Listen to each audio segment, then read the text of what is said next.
Hola, soy Gloria Viseras, soy superviviente de abusos sexuales en la infancia en un entorno deportivo.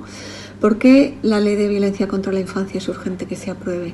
La violencia es una realidad en la vida de muchos niños y niñas y la situación para ellos se ha agravado con el confinamiento por el COVID. Así que vamos a apoyar esta ley, vamos a aprobar esta ley porque los niños y las niñas no pueden esperar. Hola, soy Nadia González y sufrí abusos sexuales en la infancia en el entorno del hogar. Estamos muy cerca de conseguir aprobar la ley de violencia contra la infancia, muy cerca de conseguir que niños y niñas estén protegidos ante los abusos sexuales. Es urgente que se apruebe esta ley porque los niños y las niñas no pueden esperar.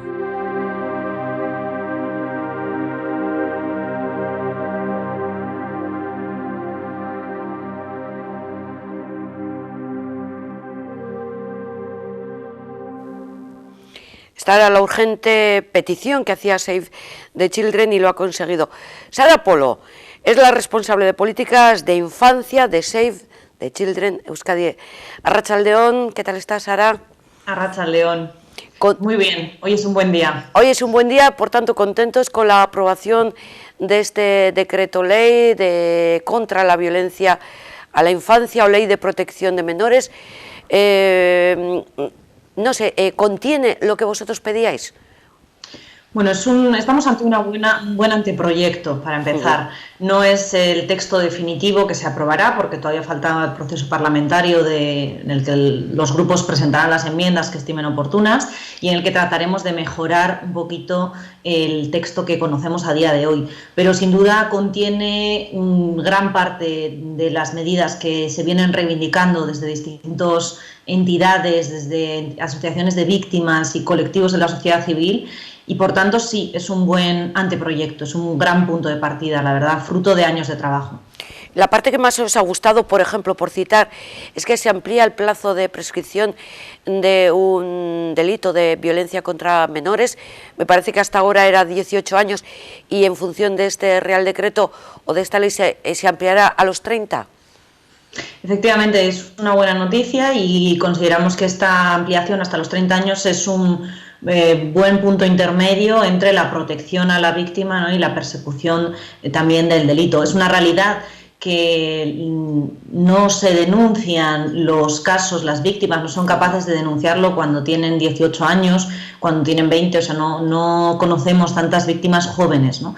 En Euskadi hemos asistido durante los últimos años a numerosos casos que iban saliendo a la luz, pero de personas mucho más adultas, porque es un proceso realmente complejo el de identificar, asimilar y ser capaz de romper ese silencio y decir yo he sufrido esto durante mi infancia, durante mi adolescencia, con lo cual es una medida muy importante, sí.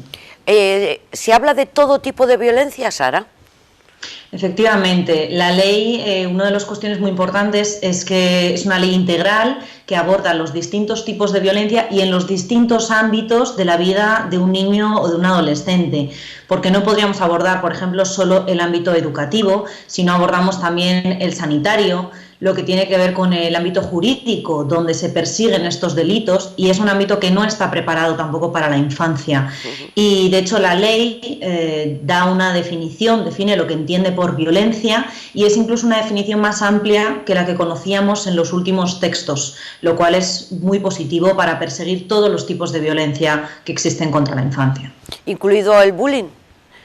Incluido, por supuesto, el acoso escolar o el bullying, los distintos nombres que recibe, e incluye medidas, novedades, vamos a decir, muy interesantes en todo lo que tiene que ver con el entorno digital. Se crean nuevos delitos de violencia en el entorno digital que son muy importantes y que lo hemos visto, de hecho, durante el confinamiento, cómo ha aumentado esta violencia online, porque no podemos obviar e ignorar que el mundo digital es una parte más de nuestra vida y sobre todo también de la vida de los y las adolescentes, y por eso es muy importante que también se ponga el foco en ese entorno que les expone a nuevas formas de violencia, pero que también tiene, vamos a decir, muchas cosas buenas, ¿no? Con ese enfoque de educarles en un uso seguro y responsable de Internet sin evitar que lo utilicen, no tan centrado en mecanismos de control parental, sino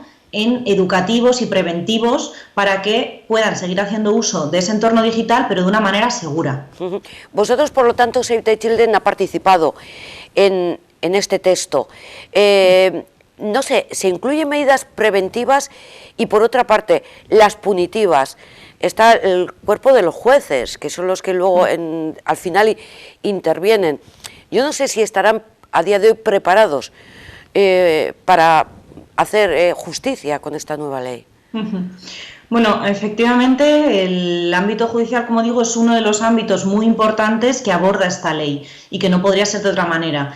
Se incluyen medidas para reforzar las capacidades de jueces, fiscales, profesionales que hacen la recogida del testimonio del menor cuando es víctima y que son muy necesarias. Se incluye la formación en el ámbito judicial, a los jueces también, como has mencionado, en derechos de infancia. A día de hoy no todos no reciben por norma, digamos, una formación en el ámbito de infancia y que sin duda es importante para que a la hora de abordar los casos, de investigar y de juzgarlos, pues se preserve el interés superior del menor y todos los derechos de estos niños y niñas, ¿no?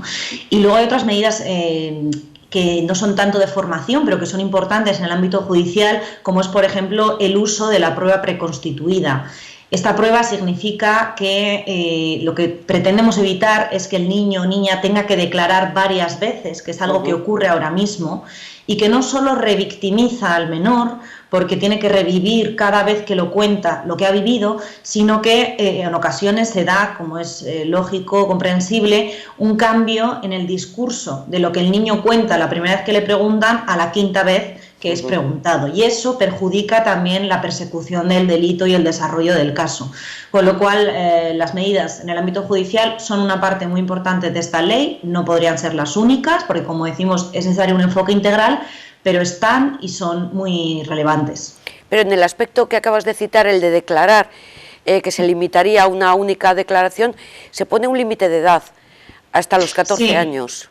Efectivamente, se habla de los 14 años y lo cierto es que es una de las cosas que tendremos que estudiar ahora y en los próximos meses de cara a las enmiendas que propongamos y que elaboremos para facilitar un poco digamos, el trabajo de los partidos políticos y después cada uno presentará las que estime oportunas.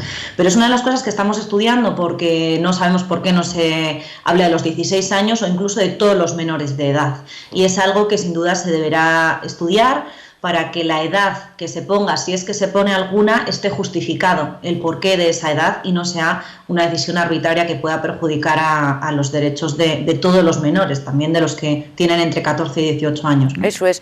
Citabas antes menores y adolescentes, el límite se sigue manteniendo a los 18 años, ¿no? Eso es, un menor de edad es todo aquel menor de 18 años y en ese grupo encontramos tanto niños y niñas como adolescentes, ¿no? Separamos un poco por las etapas de desarrollo, pero siempre nos estamos refiriendo a menores de 18 años. De hecho, la ley incluye un matiz muy importante, muy interesante, que es que habla de que esta ley se aplicará a todos los niños menores de 18 años indistintamente de su situación administrativa, lo cual es muy importante porque garantiza y protege mejor a todos los niños y niñas que se encuentren bajo el amparo del sistema judicial del Estado y en el Estado español cuando tengan alguna de las problemáticas que aborda la ley. Cuando has dicho la situación administrativa, ¿te refieres a sin papeles, menores sin papeles? Por ejemplo, sí, lo que dice esa frase que incluye el anteproyecto, el último texto que conocemos, se refiere a eso, a que debe ser aplicado a cualquiera que tenga menos de 18 años y que se esté viendo afectada por algunas de las cuestiones que aborda la ley. ¿Sabes que voces que salgan un poco en contra de esta ley dirán algo que se está viviendo hoy en día? Cuando un menor comete un delito y le van a detener, soy menor, que soy menor. O sea, ¿aumentará la impunidad en este sentido? Esta ley lo que pretende es proteger a los menores cuando son víctimas de los tipos de violencia que hemos comentado, ¿no? No aumenta la impunidad ni, digamos, flexibiliza los casos en los que el menor es el causante de esa violencia, ¿no? No perjudica en ese sentido. ¿Sabes para cuándo podría quedar aprobada? ¿Un poco plazos de los trámites parlamentarios? Pues mira, Una de las cuestiones importantes ahora que estamos solicitando es que digamos que se le dé un carácter de urgente a la tramitación de la ley, porque eso reduciría a la mitad los plazos de tramitación. En el mejor de los casos estaríamos hablando de 6 meses desde ahora, con lo que podríamos tener para finales de año, Navidad, la ley aprobada en un contexto ideal. Hay que tener en cuenta que está por medio de agosto, que normalmente es un mes inhábil en las Cortes, pero también sabemos que dada la situación provocada por el coronavirus, pues los escenarios están cambiando y es todo un poquito incierto, ¿no? Pero esperamos que el siguiente paso sea calificarla de urgente para que los plazos sean más cortos, que se mantenga el consenso entre los partidos políticos que han permitido que hoy haya entrado este anteproyecto y que se apruebe lo antes posible, porque recordemos que cada día que no tenemos esta ley hay niños, niñas y adolescentes que siguen sufriendo violencia, distintos tipos, desde un maltrato hasta el abuso sexual infantil, y que están menos protegidos por no tener esta ley. Sara Polo, muchísimas gracias por haber estado con nosotros. Seguro que esta ley viene de aportaciones como la de la ONG que representas, la de Save the Children, y que bueno, que yo creo que es una buena idea. La protección a los menores, yo creo que todo el mundo tenemos que estar de acuerdo en ella. Gracias, muchas gracias. Suri.